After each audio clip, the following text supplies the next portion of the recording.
ਅੱਛਾ ਮੁਹਾਂਜੋ ਤੁਹਾਡੀ ਜਦੋਂ ਨਾਨੀ ਫੋਤ ਹੋਈ, ਠੀਕ ਹੈ, ਸੁਣਿਆ ਤੁਹਾਡੇ ਬਾਰੇ ਕਿ ਤੁਸੀਂ ਕੋਈ ਰੋਟੀ ਨਹੀਂ ਖਾਧੀ, ਕਿੰਨੇ ਦਿਨ ਰੋਟੀ ਪਾਣੀ ਤੁਸੀਂ ਨਹੀਂ ਖਾਧਾ? 7 ਦਿਨ ਭੁੱਖੇ ਬੈਠੇ ਰਹੇ। ਯਾਰ ਗੱਲ ਤੇ ਇੰਝ ਹੀ ਹੈ ਬੱਚੇ ਕਿ ਨਾਨੀ ਮਾਂ ਦੀ ਮਾਂ ਹੁੰਦੀ ਹੈ, ਨਾਨੀ ਇੱਕ ਸਾਇਆ ਹੁੰਦੀ ਹੈ ਸਿਰ ਤੇ।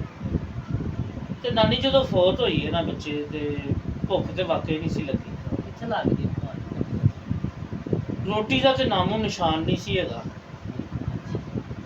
ਉਹ ਕਹਿ ਘਵਾ ਕੇ ਉਧਰੋਂ ਤੇਰਾ ਮਾਮਾ ਸੀ ਨਾਲ ਕੋ ਹੋਰ ਮੇਰੇ ਮਾਮੇ ਸੀ 2 ਵਿੱਚ। ਉਹਨਾਂ ਨੇ ਕਿਹਾ ਪੁੱਤਰ ਖਾ, ਜਾਣ ਵਾਲੀ ਤੇ ਚਲੀ ਗਈ ਦੁਨੀਆ ਤੋਂ। ਉਹ ਇੱਕ ਭਰਾਤ ਲਿਆਏ ਨੇ ਚੌਲਾਂ ਦੀ।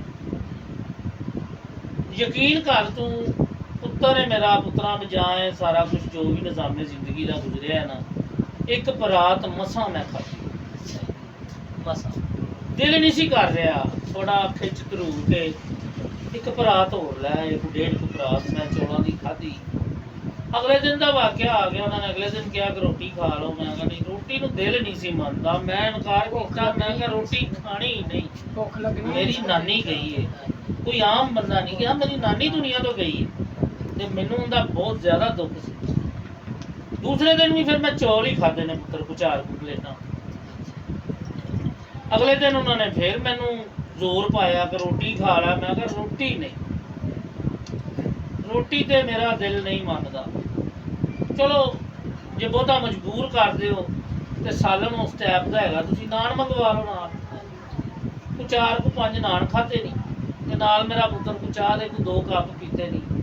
ਤੇ ਇਸ ਤਰ੍ਹਾਂ ਤਕਲੀਫ ਆਪਣੀ ਦੂਰ ਕੀਤੀ ਹੈ ਥੋੜੀ ਜਿਹੀ। ਤੇ ਮਾਮਿਆਂ ਦਾ ਦੁੱਖ ਵੀ ਨਹੀਂ ਸੀ ਵੇਖਿਆ ਜਾਂਦਾ। ਉਹਨਾਂ ਨੂੰ ਵੀ ਸਮਝਾਇਆ ਕਿ ਟੁਰ ਗਈ ਨਾਨੀ ਸਾਡੀ, ਆਨੇ ਸਾਂ ਪਾਣੀ ਧਾੜੀ ਪੁੱਛ ਲੈਂਦੀ ਸੀ, ਉਹਦੀ ਤਕਲੀਫ ਨਾਲ ਸਾਡੇ ਕੋਲ ਰੋਟੀ ਹਲਕ ਤੋਂ ਥੱਲੇ ਨਹੀਂ। ਯਕੀਨ ਮੰਨੋ ਕਿ ਐਸਾ ਇੱਕ ਸਾਇਆ ਹੁੰਦਾ ਜ਼ਿੰਦਗੀ ਦਾ, ਜਿਹੜਾ ਕਿ ਚਲਾ ਜਾਵੇ ਨਾ ਤੇ ਉਹ ਨਹੀਂ ਦੁਬਾਰਾ ਰਲਦਾ ਨਾਲ। ਤੇ ਰੋਟੀ ਦਾ ਤੇ ਨਿਸ਼ਾਨ ਹੀ ਨਹੀਂ ਸੀ। 2 ਦਿਨ ਚੌਲਾਂ ਨਾਲ ਗੁਜ਼ਾਰਾ ਕੀਤਾ। ਤੀਸਰੇ ਦਿਨ ਵੀ ਨਾ ਖਾਧਿਆਂ ਵਰਗੇ ਕੋ 5 ਨਾਨ ਖਾਧੇ। ਅਗਲੇ ਦਿਨ ਫਿਰ ਜਦੋਂ ਉੱਥੋਂ ਆਏ ਆ, ਚੌਥੇ ਪੰਜਵੇਂ ਦਿਨ ਅਸੀਂ ਆਏ ਆ ਮਾਮਿਆਂ ਕੋਲੋਂ ਕਿ ਚਲੋ ਅਸੀਂ ਹੁਣ ਆਪਣੇ ਆਪਣੇ ਘਰਾਂ 'ਚ ਚਲੇ ਜਾਂਦੇ ਹਾਂ। ਤੇ ਜਦੋਂ ਆਏ ਆ, ਮੇਰਾ ਪੁੱਤਰ ਸੁਬਾਹ ਉੱਠੇ ਆ, ਨਾਲ ਕੋ 4 ਕੋ ਪਰੌਂਠੇ, ਨਾਲ ਕੋ ਲੱਸੀ ਦਾ ਗਲਾਸ, ਟੁੱਟੇ ਜਿਹੇ ਦਿਲ ਨਾਲ ਖਾਧਾ, ਮਜਬੂਰ ਹੋ ਕੇ। ਨਹੀਂ ਸੀ ਖਾਧਾ ਜਾਂਦਾ।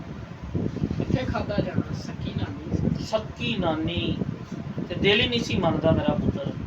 ਬੜੀ ਮੁਸ਼ਕਲ ਉਹ 4 ਕੋ ਪਰੌਂਠੇ, ਨਾਲ ਲੱਸੀ ਦਾ ਜੱਗ ਇਹ ਪੀਤਾ।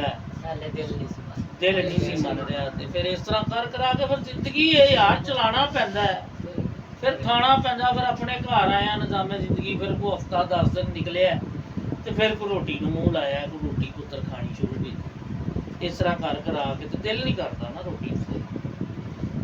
ਸੋਚਾਂ 'ਚ ਜ਼ਿੰਦਗੀ ਲੰਘ ਜਾਂਦੀ। ਸੋਚੀਦਾ ਸੀ ਕਿ ਯਾਰ ਨਾਨੀ ਦੇ ਘਰ ਜਾਈਦਾ ਸੀ, ਤੇ ਨਾਨੀ ਪੁੱਛਦੀ ਸੀ, ਅੱਛੇ ਤਰੀਕੇ ਨਾਲ ਬੁਲਾਉਂਦੀ ਸੀ, ਚਲਾਉਂਦੀ ਸੀ।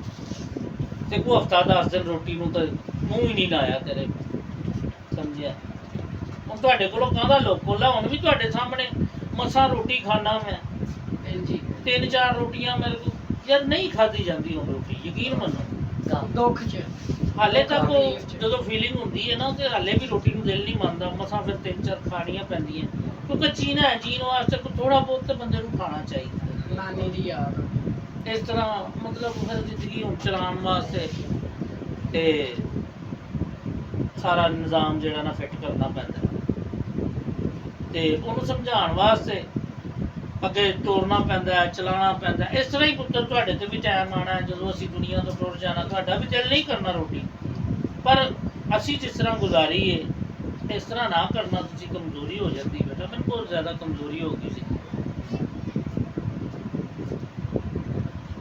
ਤੋਰੀ ਜਾਣੀ ਹੈ ਗੱਲ ਨੂੰ ਤੋੜਿਆ, ਗੱਲ ਤਾਂ ਮੁੱਕਣੀ ਨਹੀਂ।